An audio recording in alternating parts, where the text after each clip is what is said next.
From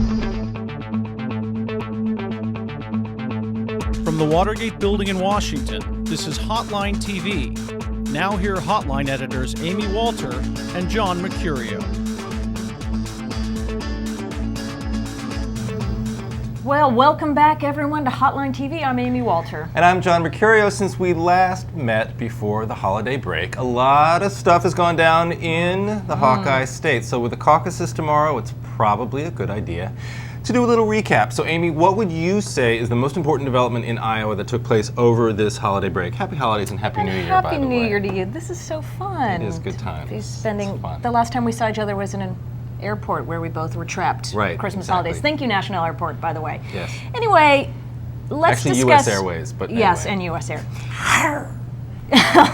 Let's discuss, I think, the biggest news, which is Huckabee's time in the spotlight not so kind to him. Yes. Right? The more pressure either that Romney has exerted or that, you know, the fact of being a front runner, but it's all been up to himself. Right. Yes. I mean, I think that between Pakistanis now apparently are flooding our borders. Right. A claim he had to sort of retract after crediting the Chicago, and then, Denver Post. The Britney Spears, I don't know that much about her, the NIE, whatever, sort of same thing. I mean, all of these comments now starting to collapse in on themselves. And then absolutely icing on the cake. Was it yesterday, the other day, which was the ad? Oh, the ad, sure. There was the ad, the stunt, the press conference stunt where he pulled his ad. And I think finally, I think the icing on the cake is flying out to Los Angeles on the day before the caucuses to appear on the Jay Leno show. If there's one thing we know about the Jay Leno show and its impact on this campaign is that Fred Thompson went there instead of going to the debate in New Hampshire and is now polling sixth in New Hampshire, because he went out there and maybe he wanted to be sixth. Look, there's no way that the Iowa Republican base that Huckabee needs to be polling or needs to be talking to right now is going to be watching the Tonight Show tonight at a greater volume than they would be watching sort of local programming, or that they're going to look at Huckabee's appearance on there as a sign that he's committed to the Iowa voters. I think it was a huge mistake. His wife, of course, though, saying she's committed to the Iowa voters because she'll be back in Iowa campaigning with Chuck Norris. This whole campaign, unfortunately for Huckabee, I think is sort of imploding. But I think that the other big story that we're watching, it's not an actual event, but the big development, is the rise of John McCain.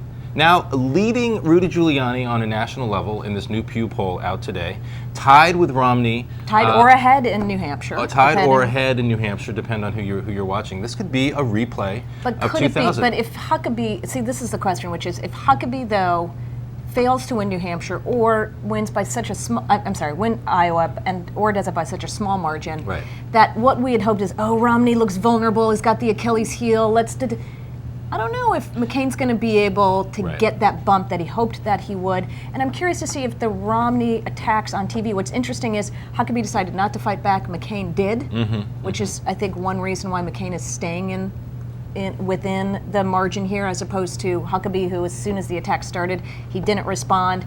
Then he said, of course, famously that he's pulling his ad. So I don't know, maybe McCain can stay even with him, but I do think he needs something of a break from Iowa.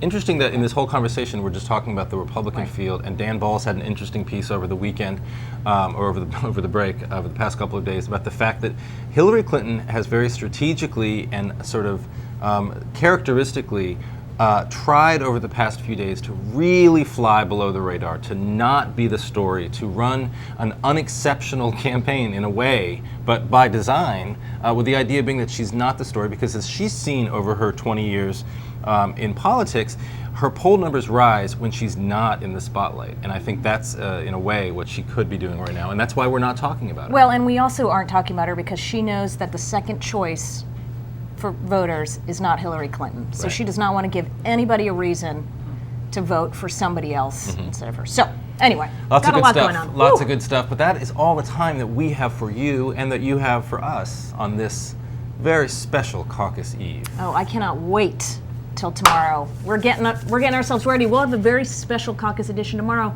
Until then, see you next time.